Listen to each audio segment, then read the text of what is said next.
vida, la muerte y la resurrección. Dígalo conmigo, la vida, la muerte y la resurrección. Como cristianos, como hijos de Dios, tenemos que aprender a ver estas tres cosas de manera bíblica: la vida, la muerte y la resurrección. Nos entusiasmamos, obviamente, con la resurrección, pero vale la pena que, aunque sea un poquito, meditemos en las otras dos que van relacionadas. Porque para que haya resurrección, tuvo que haber muerte, y para que haya muerte, tiene que haber vida. Ahora, no voy a hablar de la vida y muerte y resurrección de Jesús, sino de los conceptos que habla la Escritura en general. Porque el Señor me hacía sentir eso. Son tres cosas que son parte del reino de Dios: la vida, la muerte y la resurrección. Así que comencemos con la vida. Mire, definir la vida, no, pues aquí me la pasaría. Pero coincidentemente, al estar estudiando precisamente el libro de Una vida con propósito, ahí se hace esta pregunta: ¿cómo defines la vida? Y en los primeros capítulos, los que han estado leyendo, pues supieron, ¿verdad?, que el autor de este libro, que es Rick Warren, él dice que la vida, conforme a la Escritura, es una asignación temporal. Y él desglosa esto de una manera muy bonita. No se lo voy a desglosar yo porque quiero que lea el libro. Si no lo ha leído, lea el libro. Es un libro buenísimo. Y luego también dice que es una prueba. La vida es una prueba. Y él menciona ahí, porque mientras usted y yo vivamos en este planeta, es parte del plan de Dios probarnos. ¿Cuántos ya se dieron cuenta de eso? Si no te has dado cuenta de eso, mira, al ratito te vas a dar cuenta, saliendo de aquí. Somos probados, o sea, y vamos a seguir siendo probados, porque nuestra fe tiene que ser probada. De acuerdo a la Biblia, dice que debe ser probada porque es más preciosa que el oro. Y la fe, pues simplemente, pues por fe somos salvos. Imagínense qué importante es que tengas una fe auténtica, no una fe fingida, como dice la carta a Timoteo. Entonces, es una asignación temporal la vida, es una prueba, pero también dice que es un fideicomiso. Se nos han dado cosas o prestado, o como usted lo quiera ver, para que sea, se hizo la luz, gracias, para que fuera administrado. Entonces, somos mayordomos. Dile al de al lado: buenas tardes, señora o señorita o señor mayordomo.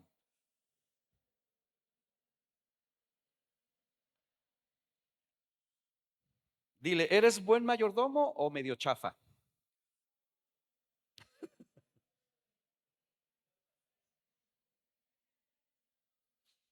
Tenemos que ser buenos mayordomos. Ahora, bueno, ahí voy a dejar definición, pues la vida es un regalo, ¿sí o no? ¿Cuántos creen que es un regalo la vida?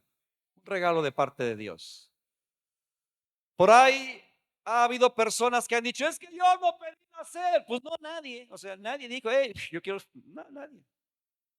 Todos nacimos por voluntad de Dios. Fuimos planeados por Dios, pensados por Dios, deseados por Dios, y Él escogió a papá y mamá para que tengas los genes que tienes, y tu vida es un regalo de Dios. Y yo leí por ahí, o lo escuché, no sé, pero me acordé de ese pensamiento, ¿verdad? Que la vida es un regalo de Dios, pero lo que usted y yo hagamos con esa vida será nuestro regalo para Dios. Así que si piensas en eso, dices: caray, ¿cómo está el regalo que le vas a llevar a Dios? Medio cacarizo de repente. Hay que arreglarlo bonito, hermano. Porque si Él me regaló la vida, lo que yo haga con esta vida será mi regalo para Él. Así que si tú apenas comienzas a caminar con Dios, el resto de tu vida, asegúrate de llevarle un buen regalo al Señor. ¿Verdad que sí? La vida fue dada y diseñada por Dios. Y cuando uno medita en la vida, realmente es maravillosa. La vida es maravillosa, aún dentro de todos los dolores que tiene la vida. Porque obviamente no estoy hablando de una cosa fantasiosa. La Biblia nos enseña que entró el pecado y con ella maldad. La tierra fue maldecida por causa de esto. Y obvio que hay cosas terribles que no queremos que existan o que haya o que se den. Pero ¿cuántos están de acuerdo que a pesar de todos los dolores, de todos los problemas, de todas las crisis que has tenido, a pesar de todas las cosas feas que te han pasado, la vida sigue siendo maravillosa? Es la verdad. Mire, todo depende del enfoque, porque si nos ponemos a ver cuántas cosas feas nos han pasado, no, hombre, aquí sería concurso. Es la verdad, o sea, no, a mí no, espérate, deja y yo te cuento, no, la mía estuvo peor y no, esas, honestamente, esas pláticas no me gustan. Luego a veces hasta entre pastores se da eso y yo empiezo yo como, ya cámbienle de plática. Dice, no, y que aquí está la maña y que ya de allá y que acá se ni vuelven. Y nomás los estoy oyendo y estoy pensando, Señor, dime qué les pregunto para cambiarles esta charla porque como que no me está edificando. Pues porque la maldad es real, pero no se trata de pensar en eso, se trata de ver lo que sí tenemos, lo bueno que Dios nos ha dado y que nos sigue dando y que nos va a seguir dando, las cosas maravillosas que nos rodean, las cosas bellas que cada día disfrutamos, que a veces por estar afanados no nos damos ese permiso de disfrutar.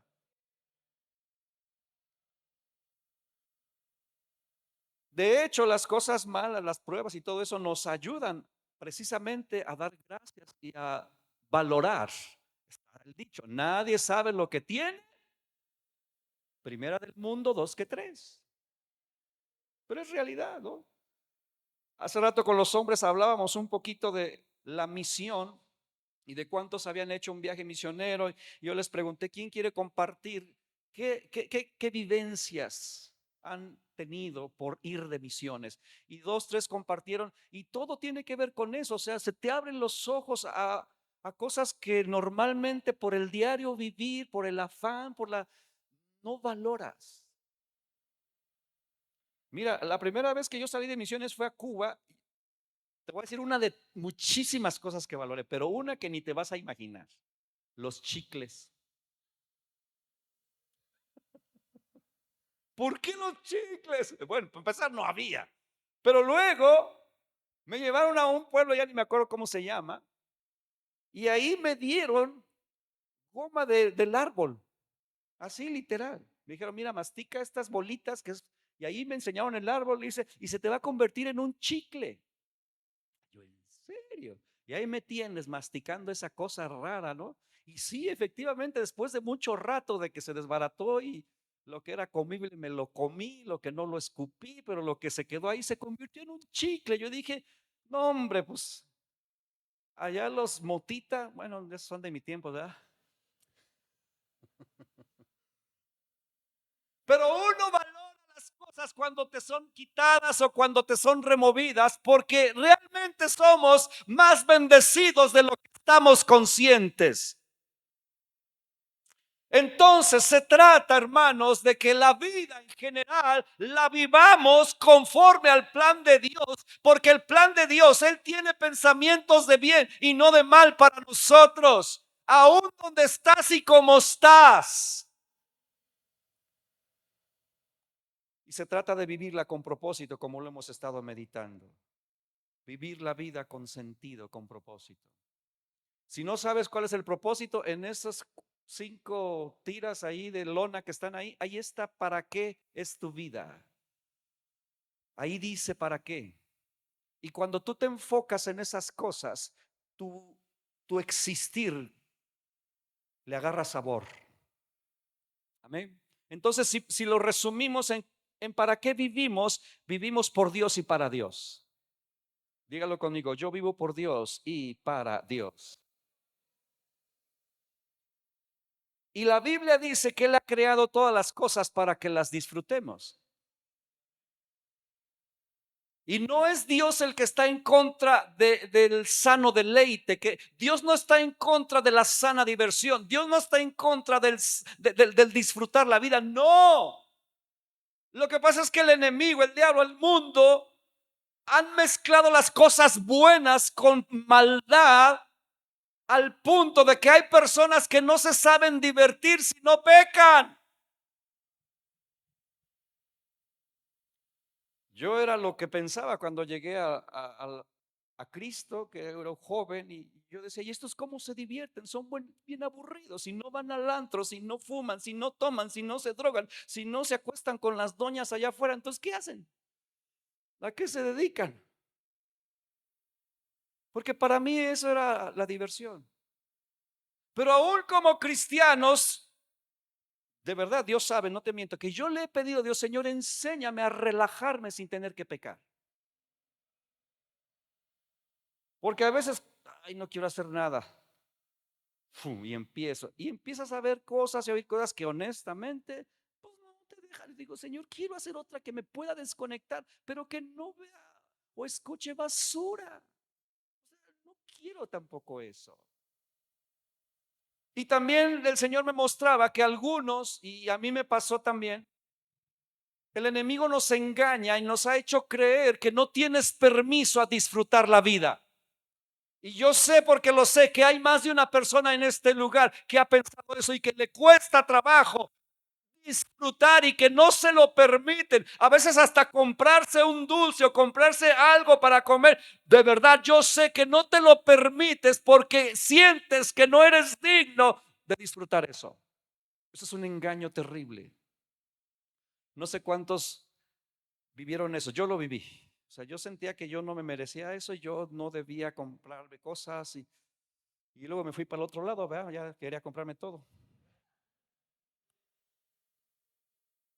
Pero bueno, la vida, Dios nos dio la vida. Hay que vivirla para Dios. Hay que disfrutarla mientras la tengas, mientras tengas a tus seres queridos, mientras tengas a los que amas. Llámales. Fíjate, acabo de recibir un mensaje de una persona que yo creo que tiene años, no sé, 10, 15 años o más, que no me mandaba un mensaje y solo me manda un mensaje para saludarme. Yo sé que es Dios. Me dice, soy fulano de tal, solo quiero saludarte y darle gracias a Dios por tu vida. Yo dije, wow, esto se trata la vida, hermanos. De eso se trata la vida. Bueno, quiero pasar a la siguiente cosa, que es la muerte. A lo mejor la vida más o menos ahí la llevamos, pero tenemos que aprender a ver la muerte desde la perspectiva de Dios. Y eso es algo sano, necesario, porque dicen por allá afuera que la estadística es que de cada 10 personas que nacen, 10 se van a morir.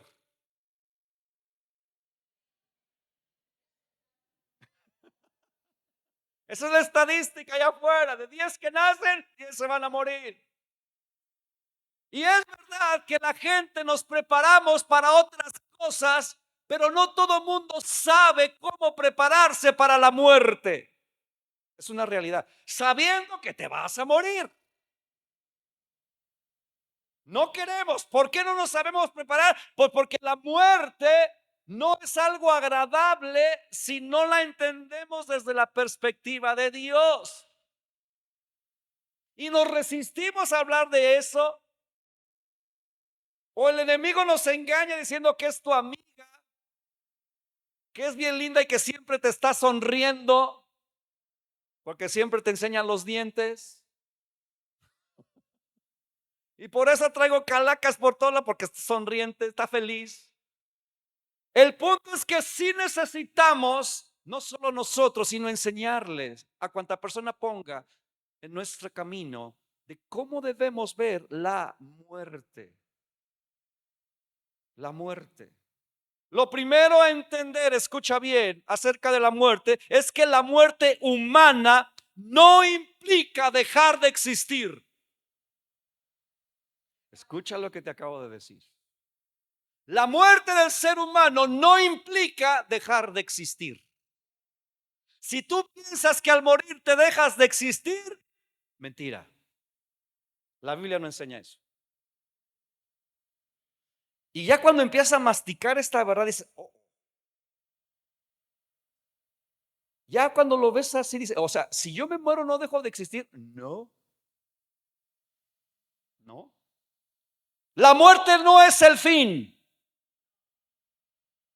Como tal no es. ¿Qué es entonces? La muerte consiste básicamente en una separación. Eso es la muerte. Por eso no te gustan las despedidas. Hay una separación. La separación de las cosas siempre duele. Y la muerte es la separación. ¿Separación de qué? Bueno, primero tenemos que entender que hay dos tipos de muerte, la muerte espiritual y la muerte física. Pero en ambas está el factor separación. Es decir, la muerte espiritual es la separación del ser humano de su creador. Esa es la muerte espiritual. Y créeme, es horrible. Es quizás lo más horrible que puede experimentar una persona, vivir separado de Dios. Y algunos no están conscientes de eso. Pero cuando Dios te trae de las tinieblas a su luz, te das cuenta. No. Eso es la muerte espiritual. Y la muerte física es la separación del cuerpo con el alma. Eso es la muerte. Pero no es el fin de la existencia. El Evangelio anuncia incluso la manera de pasar de muerte a vida. La fe salvadora en Cristo vence la muerte y quita el temor a la misma. Ahora, normalmente, hablando de la muerte física, que es la separación del cuerpo con el alma, la muerte física sigue siendo, como ya lo dije, inevitable para los seres humanos. Sin embargo, la Biblia habla de excepciones. Un tal Enoc que caminó con Dios y se lo llevó Dios. Un tal Elías que fue arrebatado vivo, que después se aparece con Jesús en el monte de la transfiguración. Y por lo menos estas dos personas no saben lo que es esa separación del cuerpo y alma. Pero escucha bien, la muerte de alguien que muere sin Cristo es una tragedia. Es una tragedia. El apóstol Pablo dijo que morir es ganancia, pero eso solo es para los hijos de Dios. Para quienes no son hijos de Dios, morir no es nada de ganancia, antes bien es gran pérdida. Mira, alguien que muere físicamente sin Cristo, obviamente está muerto espiritualmente, pierde por lo menos estas cuatro cosas, que es todo el fruto y todo el bien de aquí, de este mundo. Ahora, pues podemos decir que todos, como dice la escritura, nacemos desnudos y desnudos volvemos. Es cierto. Pero cuando estamos en Cristo, el fruto de nuestra vida queda registrado para bien. Para el que no es cristiano, todo aquello por lo cual se afanó, aquí se quedará. Y como dice la Biblia, ¿y para quién será todo lo que acumulaste? Así dice la escritura. Dice que serán despojados de todo aquello. Y realmente se encontrarán no solo desnudos, sino sin apoyo alguno. Escuché, obviamente yo no sé si esto es verdad, pero es una anécdota que nos hace pensar.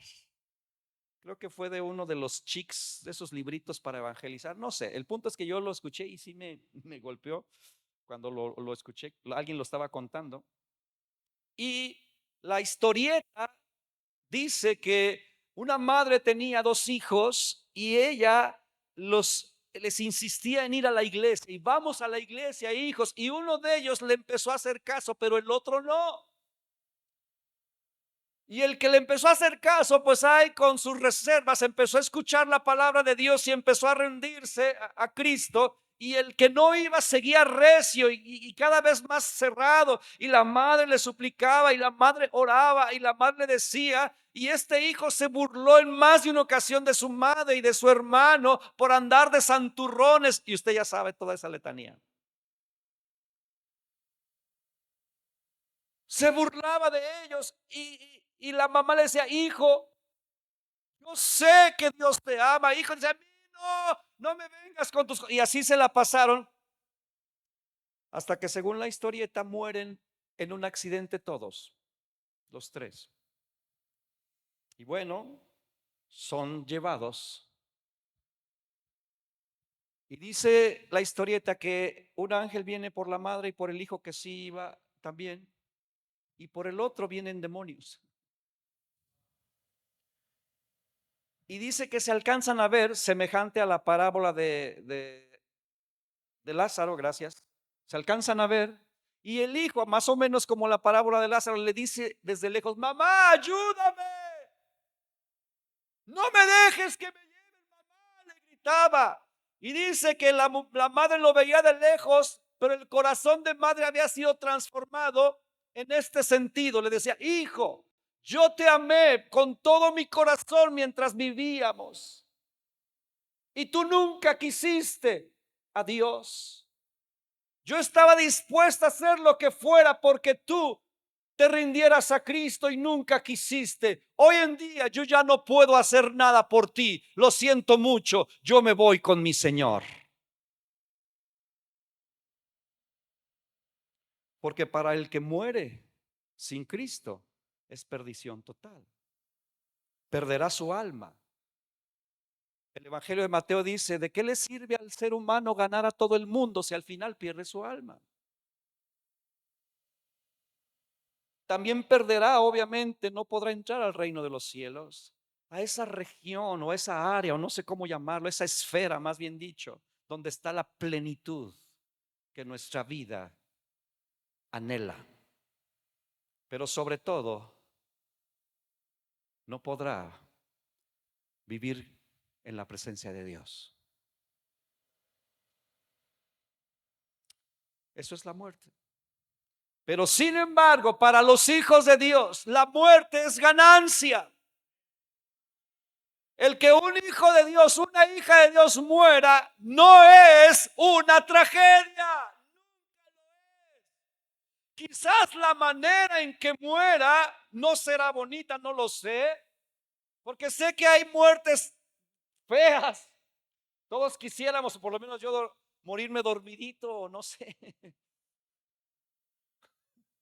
No sé cómo has pensado, pero aunque la muerte sea agónica o terrible, no me gusta esa parte, pero aún así, si eres hijo de Dios, hija de Dios, eso no es una tragedia. Porque realmente la muerte solo es una transición. Solo es una transición. De hecho, el Espíritu Santo me decía, ¿te das cuenta que para que la muerte pueda existir tiene que haber vida? Si no hay vida, no existe muerte. Dice, pero puede haber vida sin muerte. Es decir, que la muerte necesita la vida, pero la vida no necesita la muerte. Eso está padre. Eso está padre. Entonces, hermanos, ahorita voy a hablar un poquito más en la parte de la resurrección de por qué es ganancia. ¿Ok? Entonces, hablemos de resurrección. Y esto te va a ayudar y nos va a ayudar a ver la muerte como Dios la ve. Resurrección. Mira, de acuerdo a la Biblia, la resurrección no solo se trata de volver a la vida, es obviamente parte de, sino de la victoria de Dios sobre la muerte, la victoria sobre el pecado y la victoria sobre la corrupción. No es nada más que vives otra vez, hay una victoria sobre estas otras cosas de manera permanente en la resurrección final. La Biblia habla de resurrección, hay unos destellos desde el Antiguo Testamento, en el libro de Job, por ejemplo. Job declara, ¿verdad?, que después de su muerte vería a Dios. Él tenía ese entendimiento. También en el libro de Daniel, en el capítulo 12, habla de que muchos despertarán. En el libro de Isaías, en el capítulo 26, habla de que tus muertos vivirán. Estos son destellos de la resurrección en el Antiguo Testamento. Y en el Nuevo Testamento, obviamente, ahí está muy clara y habla especialmente en la persona de Jesús. Sabemos que murió en la cruz, que fue sepultado y que resucitó al tercer día, y que hoy, este día, en esta fecha, nosotros celebramos y disfrutamos y agradecemos esa resurrección. Cuando Él resucitó, significa que Él es quien dijo ser. Él dijo: yo soy el gran yo soy. Yo soy el Hijo de Dios. El Padre y yo uno somos. El Padre y yo tenemos la misma naturaleza. Al resucitar, declaró que la muerte no tiene poder sobre Él. No tiene la última palabra la muerte. Por eso dice en Corintios capítulo 15 versículo 14: si Cristo no resucitó, entonces vana es nuestra fe. Estamos perdiendo el tiempo entonces. Pero como sí resucitó, no estamos perdiendo el tiempo, hermanos.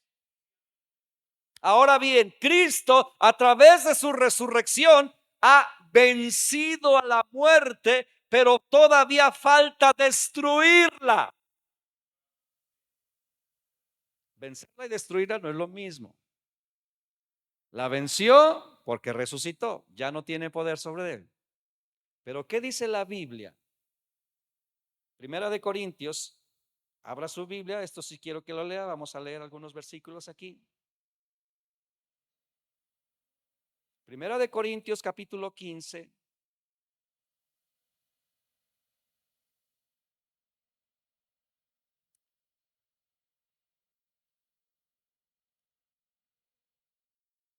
¿Listos por ahí? Primera de Corintios capítulo 15 versículo 25 y 26. Dice: porque es preciso es que Él reine, está hablando de Jesús, hasta que haya puesto a todos sus enemigos debajo de sus pies. Y el postrer o el último enemigo que será destruido, o sea que todavía no es destruido, será la muerte. Fue vencido, pero será destruido. Ahora en la Biblia vemos, yo no sabía qué palabra usar aquí, pero pues no encontré otra más que poner como 3 tipos de resurrección. Quizás algunas no les podemos llamar resurrección y a lo mejor nada más es resucitar o revivir. No sé si es lo mismo, a lo mejor sí, ya no me puse a analizar. Son sinónimos, lo entendemos. Pero la Biblia menciona resurrecciones temporales. Personas que estaban vivas, murieron y luego volvieron a vivir, pero se volvieron a morir. ¿Como quién? Pues como Lázaro, o como la hija de la viuda, o como la hija de Jairo. Son personas que murieron, resucitaron, pero luego volvieron a morir. En el caso de Jesucristo nuestro Señor, Él no ha vuelto y no morirá jamás. Él es el Dios eterno por los siglos de los siglos. Tiene un cuerpo glorificado y la Biblia dice que Él es el primogénito de entre los muertos. Amén.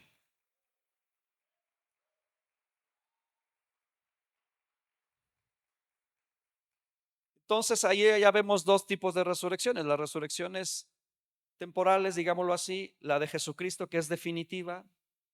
Pero la Biblia habla también de la resurrección del día final y se refiere a los seres humanos. Vamos a leer Juan capítulo 5, por favor. Juan capítulo 5.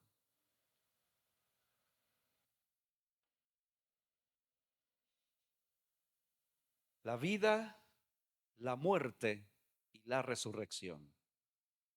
Juan capítulo 5. El Evangelio de San Juan capítulo 5. ¿Está por ahí?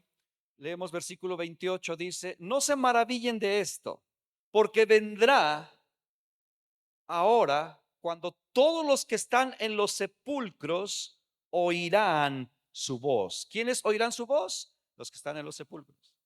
Y los que hicieron lo bueno saldrán a resurrección de vida. Mas los que hicieron lo malo a resurrección de condenación.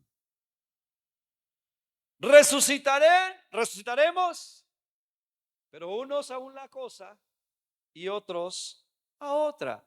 La resurrección universal, por llamarlo de una manera, todos los muertos serán levantados, pero con resultados diferentes. Apocalipsis capítulo 20, versículo 12 dice, y vi a los muertos grandes y pequeños. Aquí quiero hacer pausa porque dije, a ver, entonces, ¿qué edad voy a tener cuando resucite? ¿Voy a ser de los grandes o de los pequeños? Ahí lo dejo mejor, no sé. Bueno, vi a los muertos grandes y pequeños de pie ante Dios, y los libros fueron abiertos, y otro libro fue abierto, el cual es el libro de la vida, y fueron juzgados los muertos por las cosas que estaban escritas en los libros, según sus obras. Y el mar entregó los muertos que había en él, y la muerte y el Hades entregaron los muertos que había en ellos, y fueron juzgados cada uno según sus obras. Versículo 14 dice, y la muerte y el Hades fueron lanzados al lago de fuego. Esta es la muerte segunda. Entonces aquí ya vemos que hay una muerte segunda. Y el que no se halló inscrito en el libro de la vida fue lanzado al lago de fuego. He ahí la importancia de seguir evangelizando. Únete al ministerio de colonias, únete al ministerio de evangelismo, únete al ministerio de los centros de rehabilitación, únete a las misiones, evangeliza en tu entorno. Entonces los no creyentes resucitarán, pero no para vida, sino para resurrección de condenación, como acabamos de leer. Quien no esté escrito en el libro de la vida enfrentará la segunda muerte, es decir, la separación eterna con Dios. En una frase, los muertos no creyentes, los que no son hijos de Dios, son juzgados y enfrentarán condenación eterna separados de Dios. Pero los creyentes, los hijos de Dios, las hijas de Dios. En la primera carta a los tesalonicenses dice, capítulo 4, versículo 16, que cuando venga Cristo, los muertos en Cristo resucitarán primero. Entonces ya desde ahí el Señor dice, eres mi hijo, tú resucitarás primero, todos mis hijos resucitarán primero, los que no son resucitarán después. Y en Primera de Corintios, todo el capítulo 15 habla de estos. Si quieres luego lo lees en casa, solo voy a mencionar algunas cosas que dice este capítulo. Ahí explica que cuando morimos, esa separación del cuerpo y el alma, dice, estás sembrando tu cuerpo natural, pero va a resucitar un cuerpo espiritual, es decir, un cuerpo glorificado. Y ese es el simbolismo del bautizo. Al entrar al agua está simbolizando, estoy muriendo a mi vida pasada y estoy resucitando a una vida, pero ahora con Jesús. Filipenses, ve conmigo ahí. Vamos a leer otras citas bíblicas. Filipenses capítulo 3.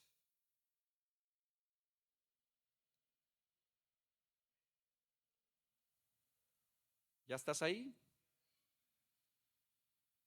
Filipenses capítulo 3, vamos a leer el versículo 20 y 21. Dice, en cambio nosotros somos ciudadanos del cielo, de donde anhelamos recibir al Salvador, el Señor Jesucristo.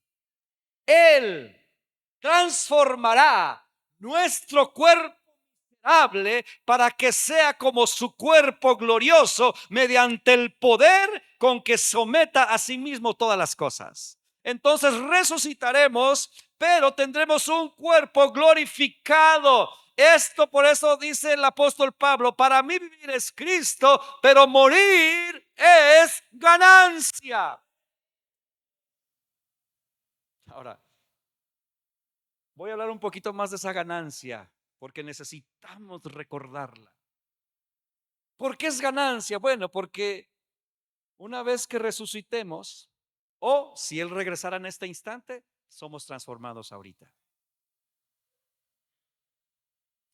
Pero dice la Escritura que una vez que resucitemos o que seamos transformados en el instante que Él regrese, no habrá más dolor.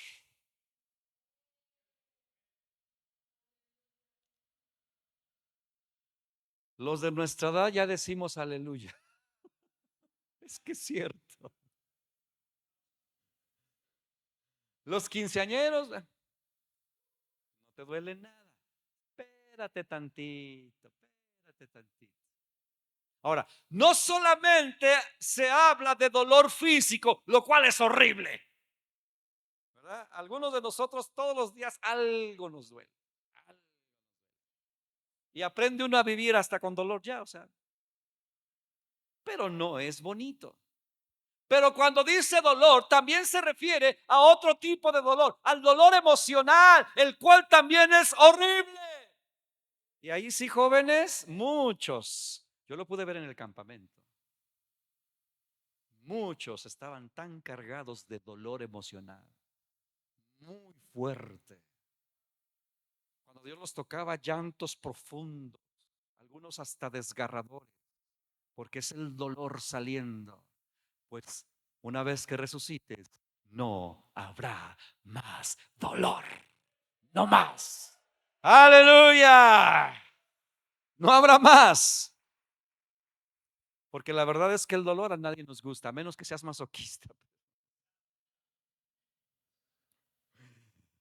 Sufrimiento, dolor físico, dolor emocional, dolor del alma, dolor de corazón, lo que le llamamos sentir feo.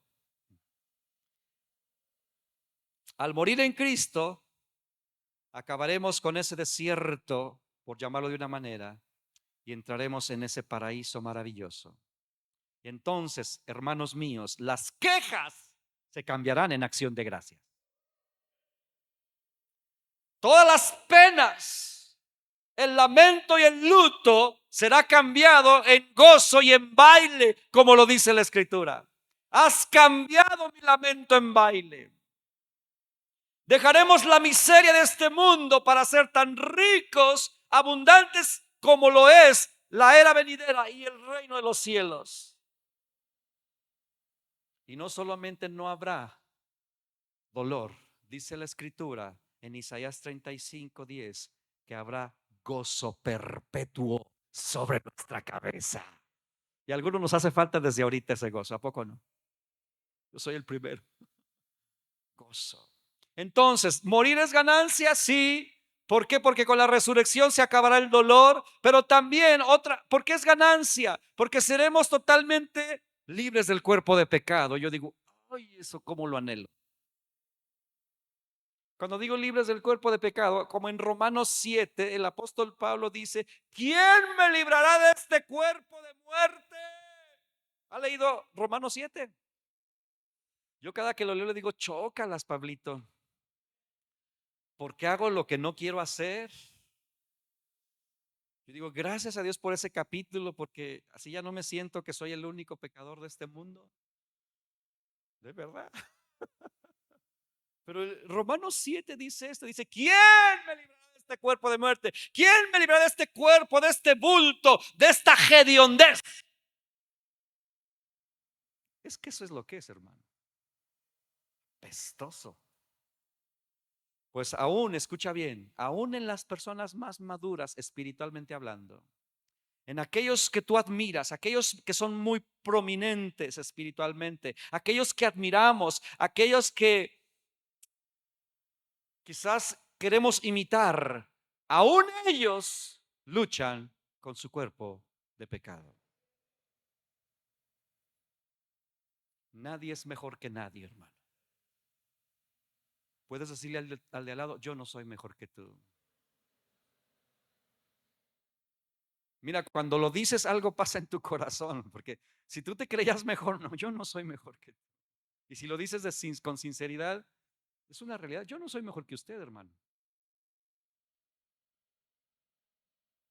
El pecado que introdujo la muerte en el mundo y la muerte, uf, pues todo el desastre. Yo digo, Señor, ¿cómo anhelo ese momento donde jamás vuelva a tener un pensamiento pecaminoso?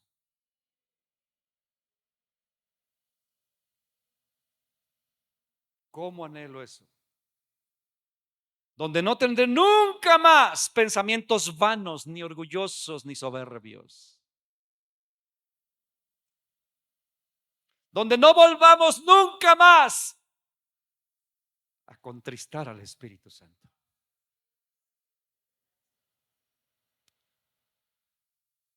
Muchas veces he dicho, Señor, no es que me quiera morir, porque me gusta la vida, pero no me gusta ofenderte.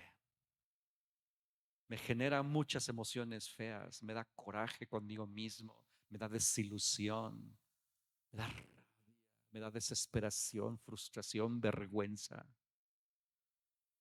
Pero todas esas emociones solo me empujan a abrazar la cruz. Y muchas veces en mi imaginación, cuando estoy hablando con Él, yo hago esto una y otra vez. Yo abrazo la cruz, yo abrazo la cruz. Ahí estoy seguro. Pero cómo anhelo ese día en donde nunca más le ofenda. Hoy en día todos batallamos con el pecado, con la carne, con el mundo, con las tinieblas. Realmente ofendemos a Dios con más frecuencia de la que nos gustaría. Y honestamente luchar con eso cansa. Muchas veces le he dicho al Señor, estoy cansado de luchar. Y no de luchar en la vida, sino de estar sometiendo la carne y una y otra vez y llevando cautivo todo pensamiento. Y de no hacer todo lo que quisiera hacer. Pero no bueno, hermano, sino malo.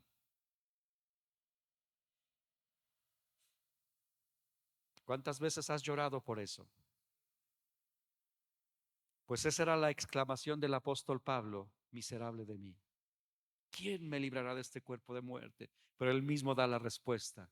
Gracias doy a Cristo Jesús, que Él me librará de ese cuerpo de muerte en la resurrección.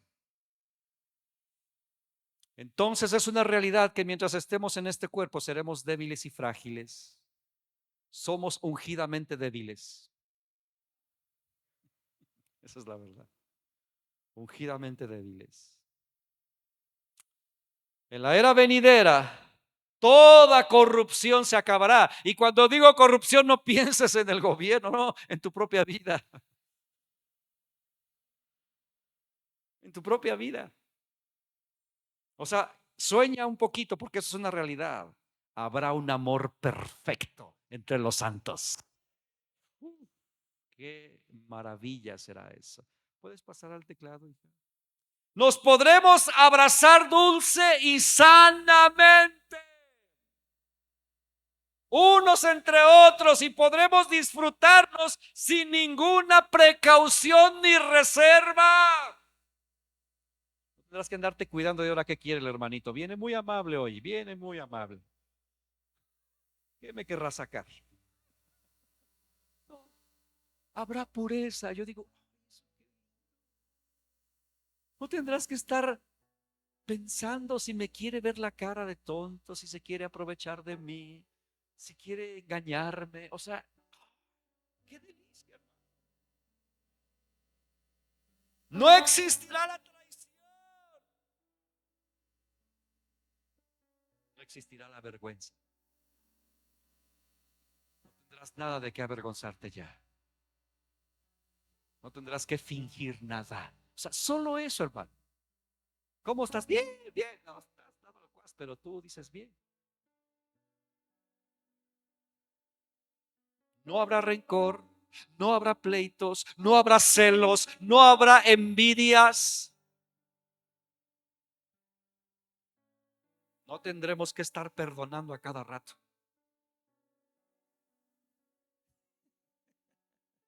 Pues sí, aquí sí. Pero allá no. Por eso morir es ganancia, morir en Cristo es ganancia. Todos nos reconoceremos, todos los creyentes nos podremos ver. A mí me llama la atención que cuando en el monte de la transfiguración se aparece Moisés y Elías y no se presentaron, Pedro los reconoció. O sea, no llegó Moisés y dijo, ¿qué onda, mi Peter? Yo soy el Moy. Nice to meet you. O sea, no se presentó. Sino al Pedro al verlo dijo, este es Moisés. Ay, este es Elías. Son cosas interesantes.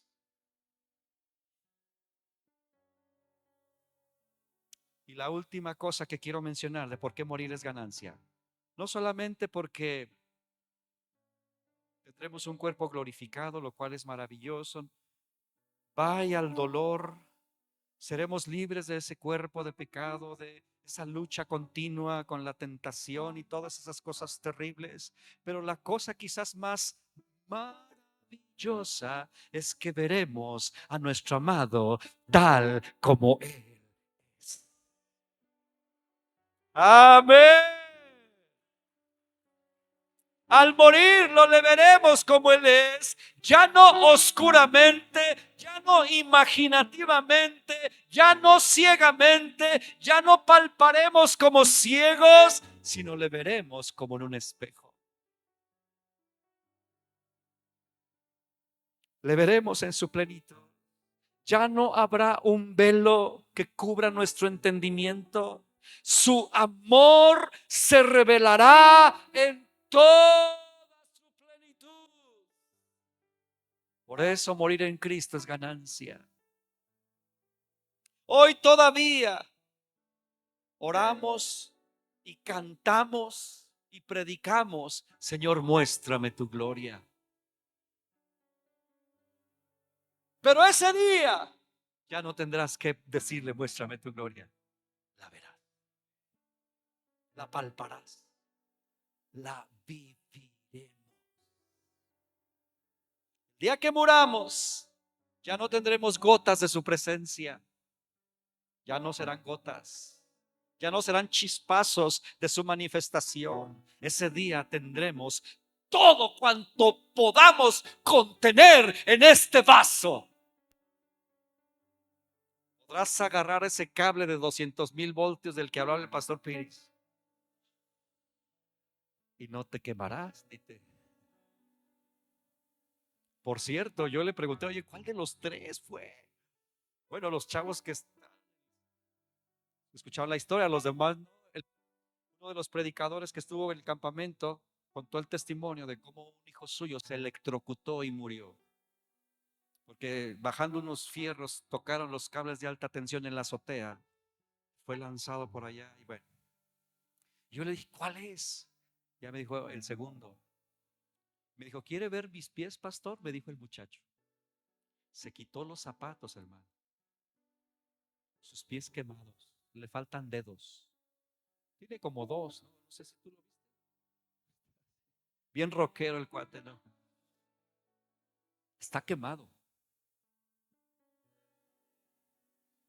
Le dije, ¿y algo más que dices? Mis ojos están dislocados.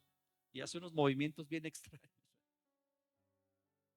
Yo dije, qué fuerte.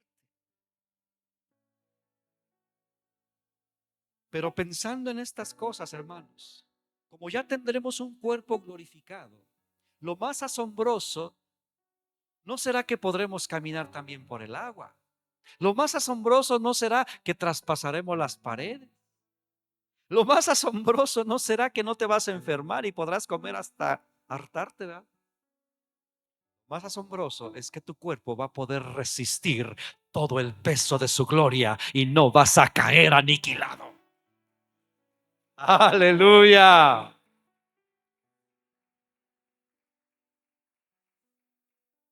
podremos disfrutar todos los deleites celestiales. Todos los superlativos del cielo los podremos vivir.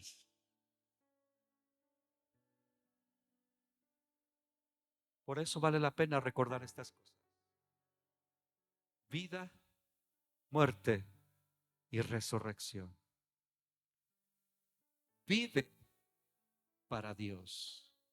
Si mueres, no es una tragedia, es ganancia.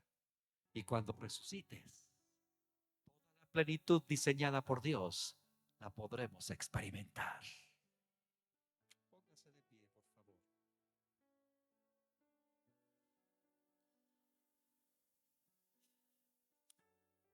Esta revelación que el apóstol Pablo tuvo al decir, para mí el vivir es Cristo y el morir es ganancia, estaba tan profundo en él que yo quiero orar por mí y por usted.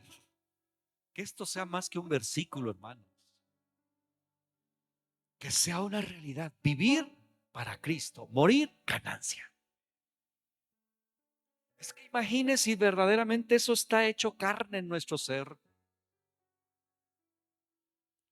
sea, ¿qué diferencia? De hecho, ahí el apóstol Pablo en Filipenses 1:3 menciona algo así como quisiera morirme por un lado porque yo sé que es ganancia. No sé qué escoger. ¿Ha leído esa parte? Irme ya con él porque sé que es lo más glorioso, pero al mismo tiempo me quiero quedar aquí porque quiero seguir predicando a Jesús. No sé qué escoger. Yo dije, no, a mí si me preguntan, yo para pronto escojo. Usted también no se haga. Cierra tus ojos.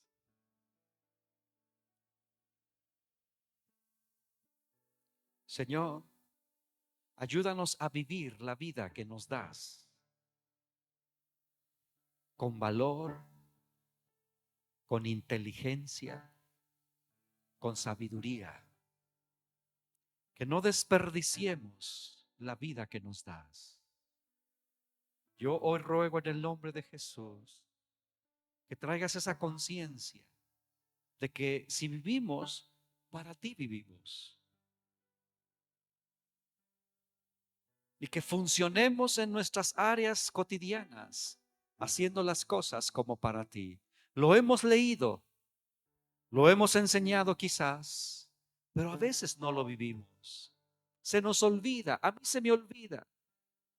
Y hoy te ruego, amado Espíritu Santo, que nos ayudes a mantener esas palabras frescas de manera continua. Vivir para Jesús. Y que el día que muramos, si es que nos toca atravesar, si nos toca cruzar o experimentar esa separación del cuerpo y el alma, que entendamos que no es una tragedia, que es ganancia.